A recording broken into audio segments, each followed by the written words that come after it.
आप सुन रहे हैं डीबी लाइव रेडियो, आपकी आवाज।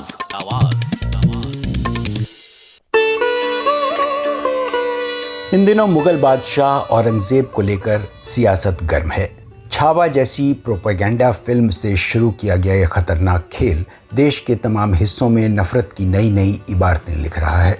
हिंदूवादी ताकतों के हौसले बुलंद हैं और आने वाले चुनावों के लिए सियासी ज़मीन तैयार करने की पुरजोर कोशिशें चल रही हैं। लेकिन क्या आप जानते हैं कि औरंगजेब के 3 और भाई थे? यानी शाहजहां के 4 बेटों में सबसे बड़े थे दारा शिकोह। शाहजहां को अपने बाकी तीनों बेटों औरंगजेब, शाह शुजा और मुराद बख्श से कहीं ज़्यादा लगाव था दारा से।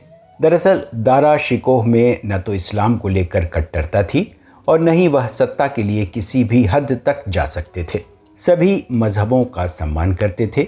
माना जाता है कि दारा शिकोह का जन्म 20 मार्च 1615 को अजमेर में हुआ था। शाहजहां ने 1628 में सल्तनत की बागडोर संभाली और मुगल साम्राज्य का और विस्तार किया। अपने सबसे करीब दारा को रखते और उन्हें अपना असली उत्तराधिकारी बताते।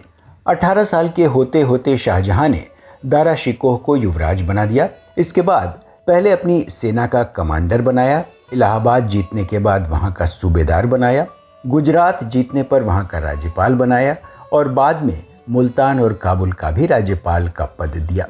लेकिन 1953 में कंधार को जीत न पाने की वजह से दारा शिकोह के भाइयों ने खुलकर उनकी खिलाफत शुरू कर दी। वैसे शाहजहां के तीनों बेटे और ख़ासकर औरंगज़ेब शुरू से ही दारा शिकोह के खिलाफ रहे और 1657 में शाहजहां के बीमार होते ही औरंगज़ेब और मुराद बख्श ने दारा शिकोह के खिलाफ साजिशें और तेज़ कर दी, उन्हें काफिर करार दिया। दरअसल दारा का झुकाव कट्टरपंथ की तरफ कभी नहीं रहा। वह स्वतंत्र सोच के थे। सनातन धर्म में ईमानदारी, पवित्रता, सद्भावना, दया, धैर्य, सहनशीलता, आत्मसंयम, उदारता और तप जैसे गुणों की वो बात करते थे। दारा शिकोह और औरंगज़ेब के बीच 2 बार ज़बरदस्त युद्ध हुआ और दारा पराजित हो गए।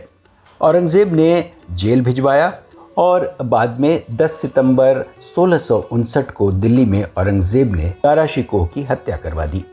दारा शिकोह के बड़े बेटे को भी औरंगज़ेब ने युद्ध के दौरान मार डाला और छोटे बेटे को ग्वालियर में कैद कर दिया। दारा शिकोह सूफीवादी सोच के थे, प्रगतिशील सोच के थे और लिखने पढ़ने में उनकी दिलचस्पी काफ़ी थी। सूफी संतों पर लिखी दारा की किताबें सफ़ीनात अल औलिया और सकीनात अल औलिया काफ़ी लोकप्रिय रहीं। साथ ही दारा शिकोह की कई किताबें उनके तमाम दर्शन और मानवतावाद की तरफ इशारा करती हैं। वेदांत और सूफीवाद पर उन्होंने काफ़ी काम किया। जेल में रहते हुए दारा शिकोह ने उपनिषदों और भगवत गीता का संस्कृत से फारसी में अनुवाद किया। जब आप दिल्ली में हुमायूं के मकबरे में जाएंगे तो वहीं आपको दारा शिकोह का मकबरा भी मिलेगा।